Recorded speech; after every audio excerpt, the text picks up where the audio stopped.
వినాయక చవితి సందర్భంగా జర్నలిస్టులు మట్టి వినాయక విగ్రహాన్ని ఏర్పాటు చేయడంతో పాటు మొక్కలు నాటడం ద్వారా పర్యావరణ పరిరక్షణలో భాగస్వాములు కావడం అభినందనీయమని senior gastroenterologist doctor Shankar Sharma అన్నారు. కర్నూలు నగరంలోని జిల్లా సమాచార పౌర సంబంధాల శాఖ కార్యాలయం ఆవరణలో ఉన్న మీడియా సెంటర్ వద్ద ప్రాతికేయ గణపతి ఉత్సవ సమితి ఆధ్వర్యంలో ఏర్పాటు చేసిన వినాయక విగ్రహం వద్ద ఆయన అన్నదాన కార్యక్రమాన్ని నిర్వహించారు. ఈ సందర్భంగా జరిగిన సమావేశంలో senior gastroenterologist doctor Shankar Sharma మాట్లాడుతూ వినాయక చవితి సందర్భంగా ప్రతి ఒక్కరూ మట్టి వినాయక విగ్రహాలను ఏర్పాటు చేసి పర్యావరణ పరిరక్షణకు పాటుపడాలని వివరించారు.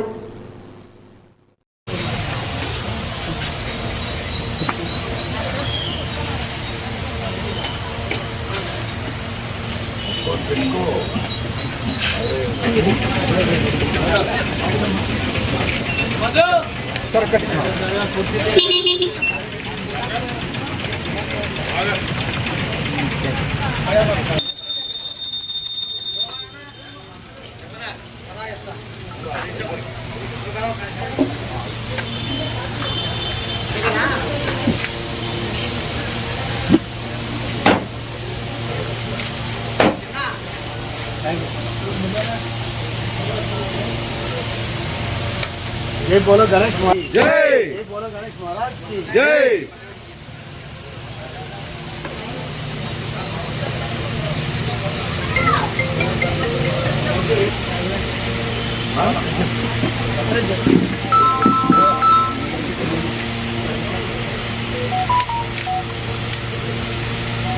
सर చూడండి सर सर అట్లా ఓకే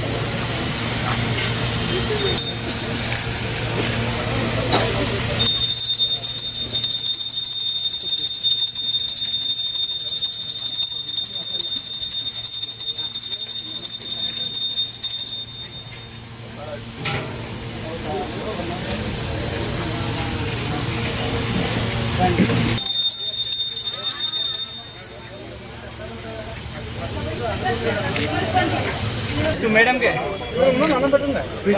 सर नमस्ते फस्ट देवता को थैंक यू सर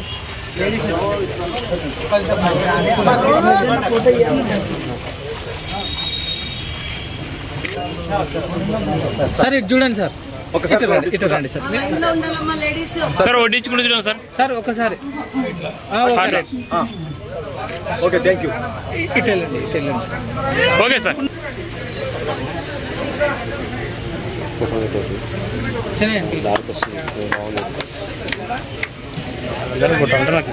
రామకృష్ణ దగ్గర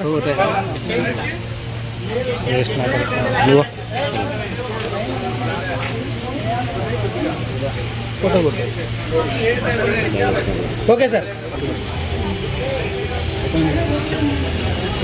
ఓకే వీలోడుపు నువ్వు కూడా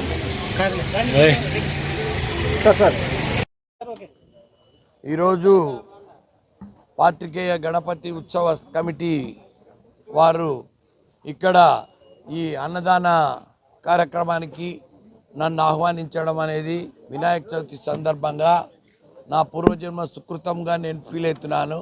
ముఖ్యంగా ఈరోజు రెండు ముఖ్యమైన కార్యక్రమాలు వీళ్ళు చేయడం జరిగింది పాత్రికేయులు. ఒకటి మట్టి వినాయకుడిని వీళ్ళు ప్రతిష్ఠించారు. అంటే పర్యావరణ పరిరక్షణలో ప్రతి ఒక్కరూ భాగం కావాలని మేము పదే పదే చెప్తూ ఉన్నాను. సో ఆ కార్యక్రమంలో జర్నలిస్టులు ముందంజ వేసినారంటే వీళ్ళు సమాజానికి జర్నలిస్టులకు వీళ్ళ print media, electronic media, social media ద్వారా ప్రజలకు పదే పదే చెప్తే కనీసం వచ్చే సంవత్సరానికన్నా 90% మట్టి వినాయకులు పెట్టాలని కర్నూలు అనేది దేశానికి ఒక ఆదర్శం కావాలని. ఎందుకంటే వినాయక చవితి దేశం మొత్తం జరుపుకుంటారు, కానీ చాలా చోట్ల రసాయన పదార్థాలతో, కెమికల్స్తో కూడి, ఆస్బెస్టాస్తో కూడిన వినాయకులను పెట్టుకుంటుంటారు. ఒకరోజు ఆ మార్పు కావాలని, పర్యావరణాన్ని పరిరక్షించుకోవాలని నేను మరీ కోరుకున్నాను. తర్వాత వీళ్ళు ప్లాంటేషన్ కార్యక్రమం కూడా చేశారు ఈ పిల్లలు. దాన్ని చాలా అప్రిషియేట్ చేయాలి. ఎందుకంటే ఈ ప్లాంటేషన్ అనేది చాలా ఇంపార్టెంట్. వీళ్ళు ఈరోజు అన్నదాన కార్యక్రమానికి మీరు స్పాన్సర్ చేయండి అనడము, నేను ఇక్కడికి రావడము, అందరూ ఆ రకంగా ఆహారము తింటూ ఉంటే కూడా చాలా వినాయకుని యొక్క ఆశీర్వచనాలు పొందుతూ ఈరోజు ఇక్కడ అన్నం భుజిస్తున్న అందరికీ నేను నా యొక్క ఆశీర్వచనాలు, దైవ బలం వాళ్లకు, దైవ ఆశీర్వచనాలు వాళ్లకు ప్రాప్తించాలని నేను మరి కోరుకుంటున్నాను. తర్వాత ఈ వినాయక ఉత్సవ సందర్భంగా నేను చెప్పేదంటే మానవులంతా ఐకమత్యంతో ఒకరినొకరు ప్రేమించుకుంటూ మన దేశం ఈ ప్రపంచానికి ఆదర్శం కావాలని నేను కోరుకుంటున్నాను.